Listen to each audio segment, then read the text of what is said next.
में आपका स्वागत है। और हम आरपीएससी फर्स्ट ग्रेड के अंदर जो कहानी हमारी लगी हुई है, हम उन पे चर्चाएं कर रहे हैं। तो मनु भंडारी की एक कहानी यहाँ पे लगी हुई है, हम उस पे बात करें। यही सच है जो कहानी लगी हुई है। सबसे पहले जो ये कहानी लगी हुई है, इसके जो कहानी के जो पहले जो लेखक है उसका परिचय दिया गया है, हम थोड़ी सी उस पर चर्चा करेंगे, उसके बाद हम कहानी पे चलते हैं। और बीच बीच में जो क्वेश्चंस हमारे बनेंगे हम अंडरलाइन करते रहेंगे, पूरी कहानी को हम डिटेल से पढ़ेंगे, एक एक पंक्ति को। ठीक है, चलते हैं। मनु भंडारी का जन्म की यदि बात करते हैं तो 1931 में कहा हुआ था? भानपुरा जिला, मंदसौर, एमपी। कहा हुआ था? एमपी में मंदसौर जिला है, और गांव कौन सा है? भानपुरा गांव है। परंतु उनकी इंटर तक की शिक्षा दीक्षा कहाँ हुई थी? राजस्थान अजमेर में इनकी शिक्षा दीक्षा हुई थी, इंटर तक की। बाद में इन्होंने हिंदी में एमए किया दिल्ली के मिरांडा हाउस, याद रखना, दिल्ली के मिरांडा हाउस में अध्यापन का कार्य किया। कार्य से अवकाश प्राप्ति के बाद आजकल ये दिल्ली में रहकर स्वतंत्र लेखन कर रही है। स्वतंत्रोत्तर हिंदी कथा साहित्य के प्रमुख हस्ताक्षर मनु भंडारी के प्रमुख रचनाएं की यदि बात करते हैं तो एक प्लेट, सैलाब, मैं हार गई, यही सच है, त्रिशंकु। इनके कहानी संग्रह याद कर लेना, एक प्लेट, सैलाब, मैं हार गई, यही सच है, त्रिशंकु, ये इनके कहानी संग्रह है। यदि उपन्यास की यदि बात करते हैं तो आपका बंटी और महाभोज इनके उपन्यास है। उपन्यास मैंने बताया, आप इनके आपका बंटी, महाभोज इनके उपन्यास है। इसके अलावा उन्होंने हिंदी फिल्म और टेलीविजन धारावाहिक के लिए भी पटकथाएं भी लिखी है। देखिए इनकी विशेषताओं में यदि क्वेश्चंस बन सकते हैं तो आजकल क्वेश्चंस का ट्रेंड भी है, देखते हैं हम, केवीएस में भी आया था। विशेषताएं पूछते हैं तो कई बार पूछ लेते कि मनु भंडारी ने फिल्म और टेलीविजन धारावाहिक के लिए पटकथाएं लिखी है, तो हाँ, यस, लिखी है। यदि लिख दे कि फिल्म और टेलीविजन धारावाहिक के लिए इन्होंने कोई भी पटकथाएं का लेखन नहीं किया, तो वो गलत हो जाएगा। हाल ही में एक कहानी है भी नाम से आत्म कथ्य का प्रकाशन उनकी साहित्यिक उपलब्धियों के लिए हिंदी अकादमी के शिखर सम्मान सहित उन्हें अनेक पुरस्कार प्राप्त हो चुके हैं। कौन सी है? एक कहानी यह भी नाम से आत्म कथ्य है, मतलब कि स्वयं के की झलक इसमें देखने को लिखी है, जैसे मैं शैली में ये मिलेगी। उनके साहित्यिक उपलब्धियों के लिए हिंदी अकादमी के शिखर सम्मान सहित उन्हें अनेक पुरस्कार प्राप्त हो चुके हैं, जिनमें भारतीय भाषा परिषद, अब यहाँ पे याद रखना कौन कौन से मिल चुके। कोलकाता भारतीय भाषा परिषद कहाँ है? कोलकाता से। राजस्थान संगीत नाटक अकादमी, उत्तर प्रदेश हिंदी संस्थान के पुरस्कार शामिल है। मनु भंडारी की कहानियां हो या उपन्यास, उनमें भाषा और शिल्प की सादगी तथा प्रामाणिक अनुभूति मिलती है। उनकी रचनाओं में स्त्री मन से जुड़ी अनुभूतियों की अभिव्यक्ति भी देखी जा सकती है। ठीक है, ये इनका लेखक परिचय हो गया। इनके उपन्यास याद रखना, इनके कौन कौन से कहानी संग्रह वो आप याद रखना। अब देखते हैं कि एक कहानी यह भी के संदर्भ में सबसे पहले तो हम यह जान ले कि मनु भंडारी ने पारिभाषिक शब्द अर्थ में कोई सिलसिलेवार आत्मकथा नहीं लिखी, मतलब कि कोई ऐसा इन्होंने सिलसिलेवार कोई आत्मकथा इन्होंने नहीं लिखी। आत्मकथ्य में उन्होंने उन्होंने उन व्यक्तियों और घटनाओं के बारे में लिखा है जो उनके लेखकीय जीवन से जुड़े हुए हैं। संकलित अंश में मनु जी के किशोर जीवन से जुड़ी घटनाओं के साथ उनके पिताजी और उनकी कॉलेज की प्राध्यापिका शीला अग्रवाल का व्यक्तित्व विशेष तौर पर उभर कर आया है। प्राध्यापिका कौन है इनकी? शीला अग्रवाल। एक बार तो यहीं से सवाल पूछा हुआ है उनका कि उनके कॉलेज की प्राध्यापिका कौन थी मनु जी की, तो ये शीला अग्रवाल, जिन्होंने आगे चलकर उनके लेखकीय व्यक्तित्व के निर्माण में महत्वपूर्ण भूमिका निभाई। लेखिका ने यहाँ बहुत ही खूबसूरती से साधारण लड़की के असाधारण बनने के प्रारंभिक पड़ाव को प्रकट किया है। सन 46-47 मतलब 46-47 की आजादी की आंधी ने मनु जी को भी अछूता नहीं छोड़ा था। छोटे शहर की युवा होती लड़की ने आजादी की लड़ाई में जिस तरह भागीदारी की, उसमें उसका उत्साह, ओज, संगठन क्षमता और विरोध करने का तरीका देखते ही बनता है। अब आपको यहाँ पे एक चीज याद रखना, उनकी विशेषताओं में ये भी जोड़ लेना कि इन्होंने आजादी की लड़ाई में भी इन्होंने हिस्सेदारी दी थी, अपनी भागीदारी दी थी। और कब की? 46-47 के समय की बात है। ठीक है, अब हम चलते हैं इनके कहानी के ऊपर। कहानी के ऊपर कहानी शुरू करते। एक कहानी यह भी, ये हमारे फर्स्ट ग्रेड आरपीएससी में लगी हुई है। अब इस कहानी को हम शुरू से पढ़ते हैं, एक एक पंक्ति को। जन्मी तो मध्य प्रदेश के भानुपुरा गांव में। जन्मी मतलब जन्म इनका कहाँ हुआ था, मध्य प्रदेश के भानुपुरा गांव में। इनके लेखक परिचय में भी दे रखा है। लेकिन मेरी यादों का सिलसिला शुरू होता है अजमेर के ब्रह्मापुरी मोहल्ले के उस 2 मंजिली मकान से। अब यहाँ पे उनकी यादों का, मनु जी की यादों का सिलसिला कहाँ से शुरू होता है, अपने आप में एक बहुत मोस्ट इंपोर्टेंट क्वेश्चन बनता है, अजमेर से। और अजमेर के भी कहां से, ब्रह्मापुरी मोहल्ले के उस 2 मंजिला मकान से, जिसकी ऊपरी मंजिल में पिताजी का साम्राज्य था। पिताजी का साम्राज्य कहाँ पे था, जो मकान इनका था 2 मंजिल का, उसके ऊपरी मंजिल में था, जहां वे निहायत अव्यवस्थित ढंग से फैली बिखरी पुस्तकों, पत्रिकाओं और अखबारों के बीच या तो कुछ पढ़ते रहते थे या फिर डिक्टेशन देते रहते थे। मतलब आपको कहानी की प्रथम लाइन तो आपको याद रखनी है। कोई भी कहानी हम लिखते हैं, पढ़ते हैं, तो उसकी पहली लाइन तो हमें याद रहनी चाहिए। बाकी मैंने जहां अंडरलाइन किया है, मनु जी की यादों का सिलसिला कहाँ से शुरू होता है और पिताजी किस मंजिल में रहते, तो अंतिम जो मंजिल थी, 2 मंजिल का जो घर था, वहां पे ऊपर रहते थे। नीचे हम सब भाई बहनों के साथ रहती थी हमारी बेपढ़ी लिखी व्यक्तित्व विहीन माँ। सवेरे से शाम तक हम सबकी इच्छा और पिताजी की आज्ञाओं का पालन करने के लिए सदैव तत्पर। अजमेर से पहले पिताजी इंदौर में रहते थे। अजमेर से पहले कहाँ रहते थे, इंदौर में, जहां उनकी बड़ी प्रतिष्ठा थी, सम्मान था, नाम था। कांग्रेस के साथ साथ वे समाज सुधार के कामों में भी जुड़े हुए थे। मतलब कांग्रेस से तो जुड़े हुए थे, साथ ही साथ समाज सुधार के कार्य भी वो करते थे। शिक्षा के वे केवल उपदेश ही नहीं देते थे, बल्कि उन दिनों 8-8, 10-10 विद्यार्थियों को अपने घर रखकर पढ़ाया है, जिनमें से कई तो बाद में ऊंचे ऊंचे ओहदे पर पहुंचे। मतलब ऊंचे ऊंचे, मतलब पदवी उन्होंने, मतलब कि स्थान उन्होंने पाया है। ये उनकी खुशहाली के दिन थे और उन दिनों उनकी दरिया दिली के चर्चे भी कम नहीं थे। और एक और वे बेहद कोमल कोमल और संवेदनशील व्यक्ति थे, तो दूसरी ओर बेहद क्रोधी और अहमवादी। मतलब दोनों ही प्रकार थे, क्रोधी और अहमवादी भी थे, और एक तरफ कोमल और संवेदनशील भी थे। ठीक है, पर यह सब तो मैंने केवल सुना, देखा तब तो इन गुणों के भग्नावशेषों के ढोते पिता थे। एक बहुत बड़े आर्थिक झटके के कारण वे इंदौर से अजमेर आ गए थे। क्यों आ गए थे, एक आर्थिक झटका इनके पिता को लगा था, जिस वजह से ही वो इंदौर से अजमेर आए थे, जहां उन्होंने अपने अकेले के बलबूते और हौसले से अंग्रेजी हिंदी शब्दकोश विषयवार के अधूरे काम को आगे बढ़ाना शुरू किया। अंग्रेजी और हिंदी का जो शब्दकोश था विषयवार, उसको आगे बढ़ाया, जो अपनी तरह का पहला और अकेला शब्दकोश था। ठीक है, किसका शब्दकोश था, हिंदी और अंग्रेजी का। इसने उन्हें यश प्रतिष्ठा तो बहुत दी, पर अर्थ नहीं, और शायद गिरती आर्थिक स्थिति ने ही उनके व्यक्तित्व के सारे सकारात्मक पहलुओं को निचोड़ना शुरू कर दिया। सिकुड़ती आर्थिक स्थिति के कारण और अधिक विस्फारित उनका अहम उन्हें इस बात तक की अनुमति नहीं देता था कि वे कम से कम अपने बच्चों को तो अपनी आर्थिक व्यवस्थाओं का भागीदारी बनाए। मतलब उनकी जो आर्थिक स्थिति ठीक नहीं थी, इसकी बात वो किसी से नहीं कहते थे, वो अपने बच्चों तक भी ये बात शेयर नहीं करते थे। नवाबी आदतें, अधूरी महत्वाकांक्षाएं, हमेशा शीर्ष पर रहने के बाद हाशिए पर सरकते चले जाने की यातना क्रोध बनकर हमेशा माँ को कपाती थर्राती रहती थी। अपनों के हाथों विश्वासघात की जाने कैसी चोट, गहरी चोटें होगी, वे उन्होंने आंखें मूंद कर सबका विश्वास करने वाले पिता को बाद के दिनों में इतना शक्की बना दिया था कि जब तब हम लोग भी उसकी चपेट में ही आते रहते, कभी ना कभी, मतलब हम भी इसकी चपेट में आते रहते थे। कैसे कि पापा का जो शक्की स्वभाव हो गया था अपने लोगों से धोखा खाने के बाद, तो उस शक्की स्वभाव के हम भी कभी ना कभी चपेट में आते रहते थे।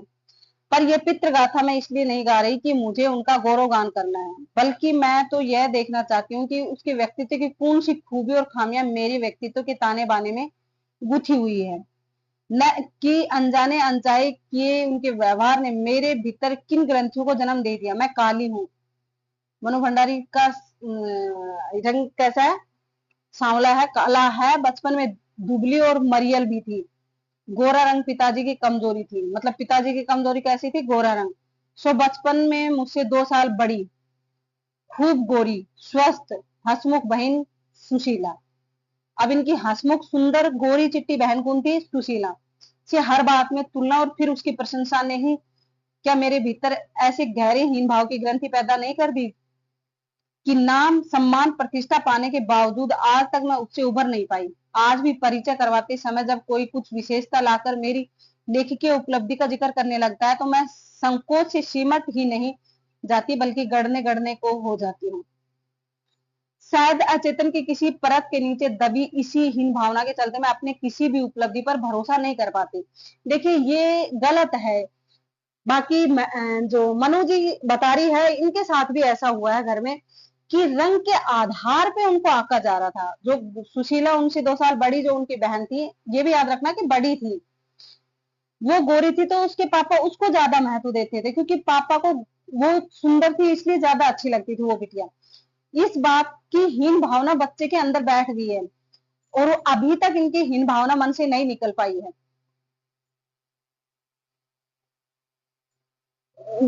उब नहीं पाई। आज भी परिचय करवाते समय जब कोई कुछ विशेषता लाकर मेरी लेखकीय उपलब्धि का जिक्र करने लगता है तो मैं संकोच से सिमट ही नहीं जाती बल्कि गड़ने गड़ने को हो जाती हूँ। शायद अचेतन की किसी परत के नीचे दबी इसी हीन भावना के चलते मैं अपनी किसी भी उपलब्धि पर भरोसा नहीं कर पाती। ये रिपीट हो गया, दोबारा से पढ़ दिया मैंने। सब कुछ मुझे तुक्का ही लगता है। पिताजी की जिस शक्की स्वभाव पर मैं कभी कभी भन्ना भन्ना जाती थी, आज एकाएक अपने खंडित विश्वास की व्यथा के नीचे मुझे उनके शक्की स्वभाव की झलक ही दिखाई देती है। बहुत अपनों के हाथों विश्वासघात की गहरी व्यथा से उपजा शक होश संभालने के बाद से ही जिन पिताजी ने से किसी न किसी बात पर हमेशा मेरी टक्कर ही चलती रही, वे तो न जाने कितने रूपों में मुझ में है। कई कुंठाओं के रूप में, कई प्रतिक्रियाओं के रूप में, तो कहीं प्रतिछाया के रूप में। मैं केवल बाहरी विभिन्नताओं के आधार पर अपनी परंपरा और पीढ़ियों को नकारने वालों को क्या सचमुच इस बात का बिल्कुल एहसास नहीं होता कि उनका आसन अतीत किस कदर उनके भीतर जड़ जमाए बैठा रहता है।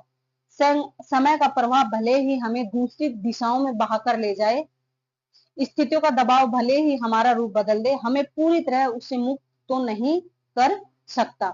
पिता के ठीक विपरीत थी हमारी बेपढ़ी लिखी माँ। धरती से कुछ ज्यादा ही धैर्य और सहन शक्ति थी शायद उनमें।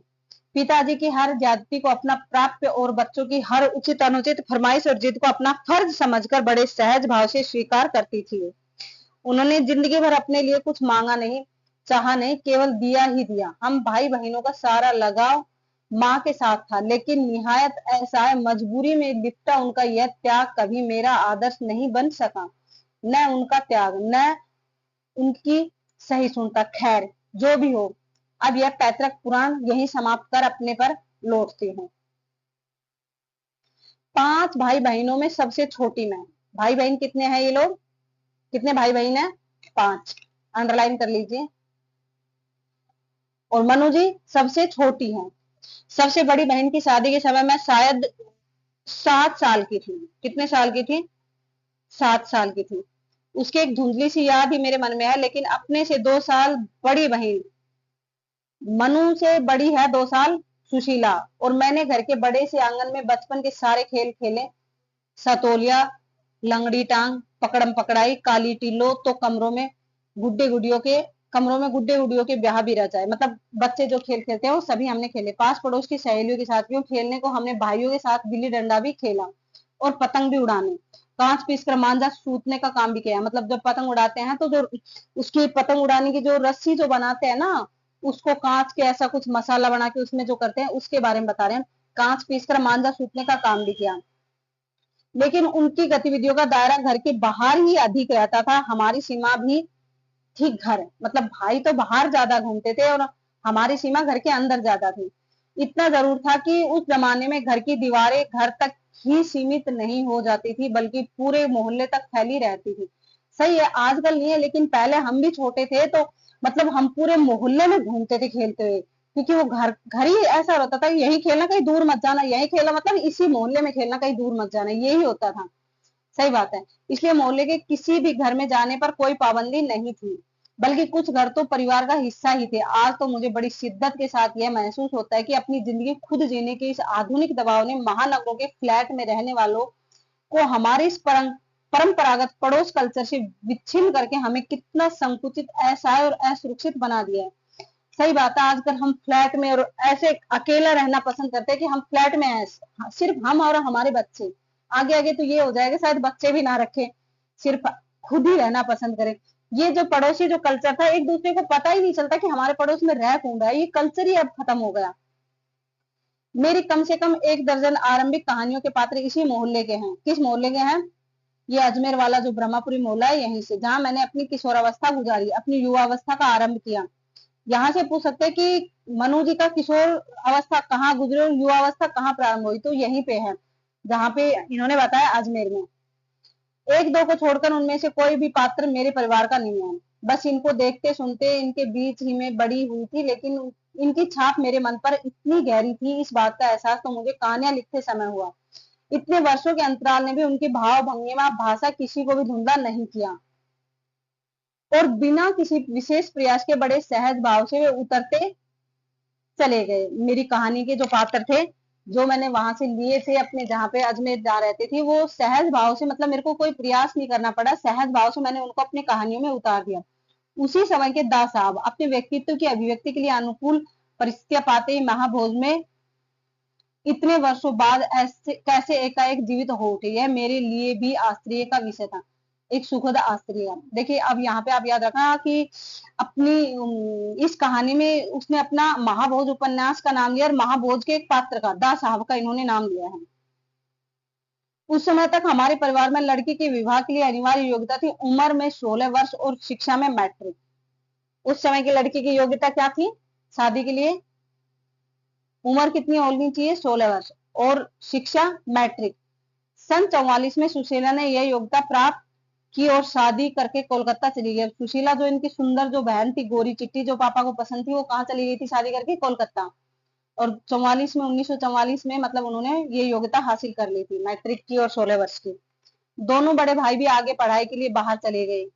इन लोगों की छत्र छाया के हटते ही पहली बार मुझे नए सिरे से अपने वजूद का एहसास हुआ, क्योंकि उससे पहले तो भाई बहन थे बड़े, तो उन्हीं के आधार पे जो करते थे बड़े भाई बहन, उसी के आधार पे हम चलते थे, लेकिन भाई बहन सभी हट गए, अब मैं अकेली रह गई। तो अब मुझे अपना नया वजूद अपनी अपने तरीके से करना शुरू किए। पिताजी का ध्यान भी पहली बार मुझ पर केंद्रित हुआ, क्योंकि अब बच्चा ही वो अकेला था घर में, इसलिए।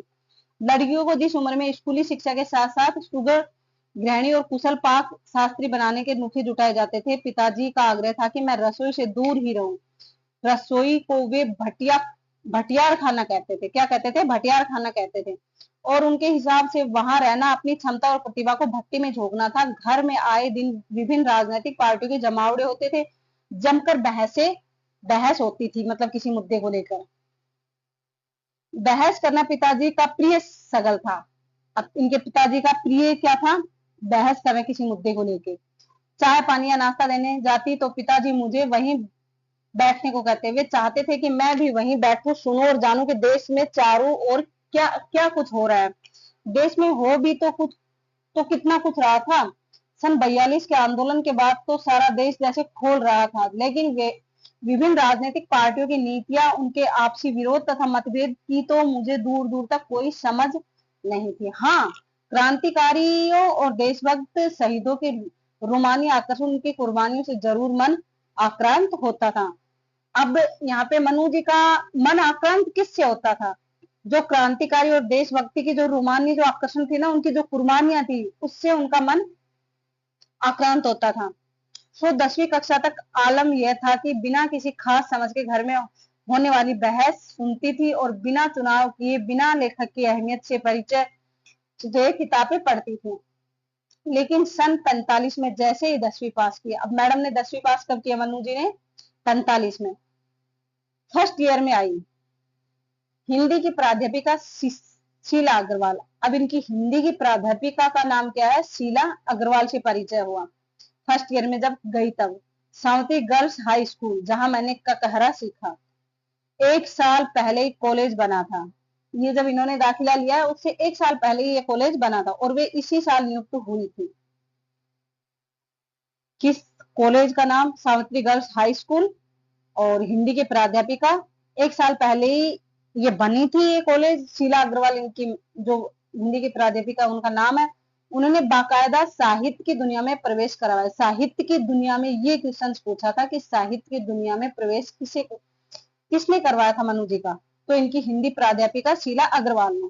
मात्र पढ़ने को चुनाव करके पढ़ने में बदला, क्योंकि पहले सिर्फ पढ़ते थे, अब इनको ये था कि क्या पढूं क्या नहीं पढूं, किसकी किताब पढ़नी, ये चुनाव उन्होंने करना शुरू कर दिया। खुद चुन चुनकर किताबें दी, पढ़ी हुई किताबों पर बहस की तो 2 साल बीतते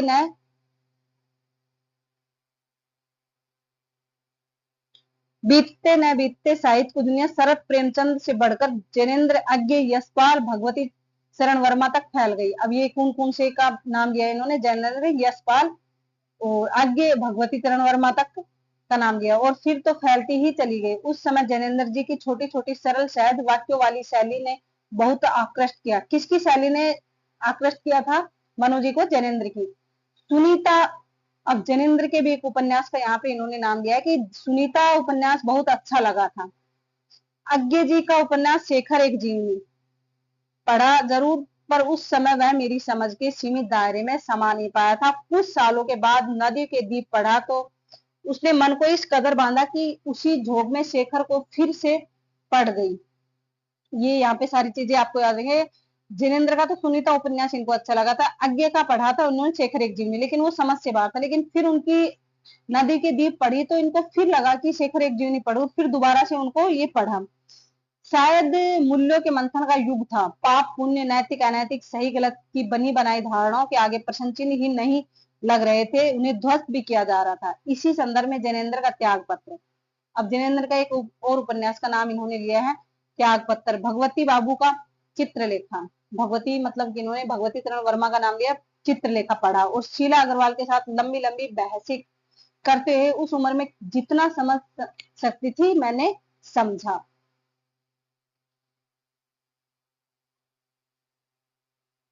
अब आगे देखते हैं कि शीला अग्रवाल ने साहित्य का दायरा ही नहीं बढ़ाया था, बल्कि घर की चारदीवारी के बीच बैठकर देश की स्थिति को जानने समझने का जो सिलसिला पिताजी ने शुरू किया, उन्होंने वहां से खींच उसे भी स्थितियों की सक्रिय भागीदारी में बदल दिया।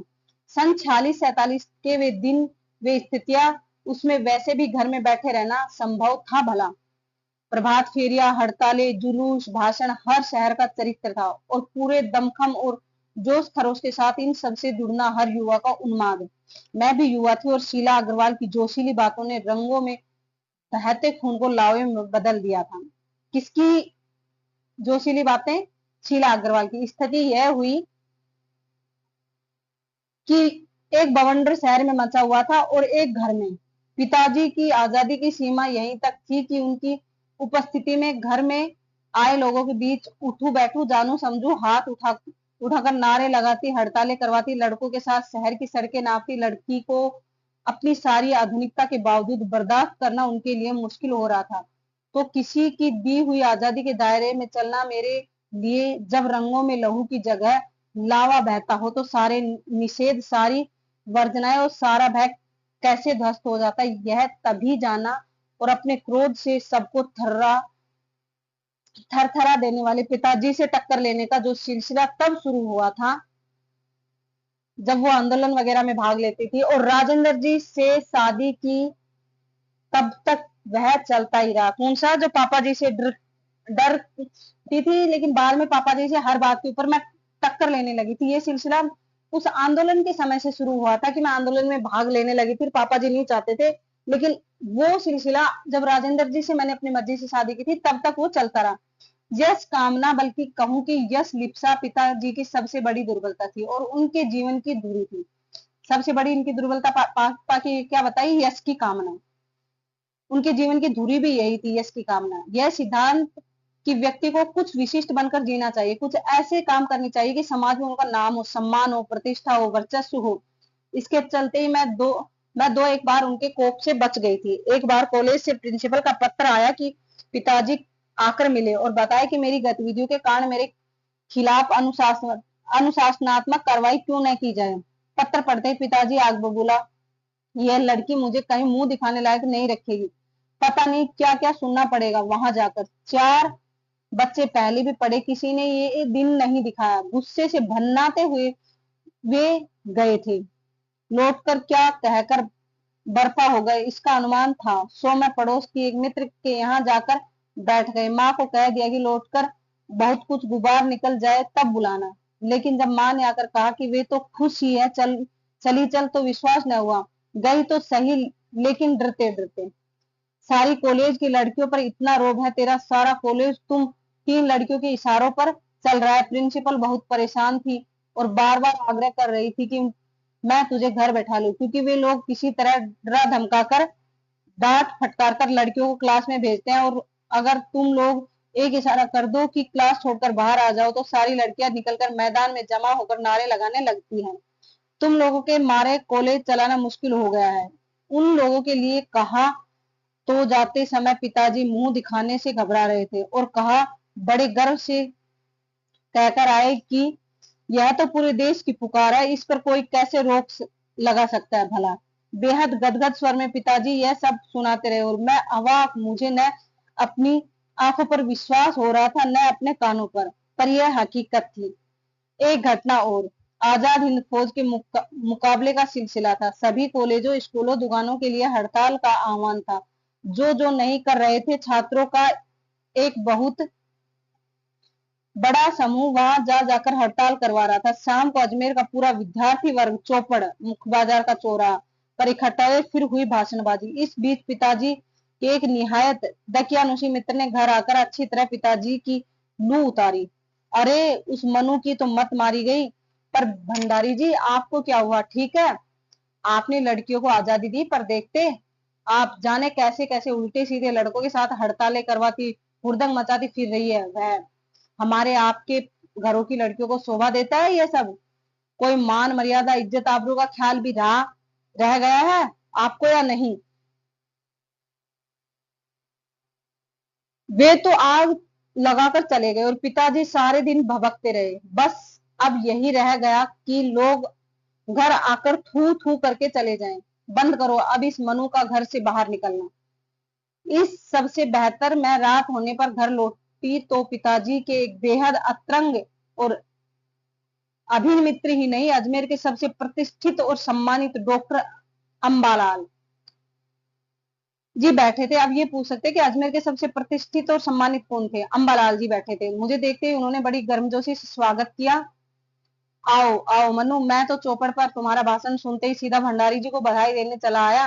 भाई, I am really proud of you.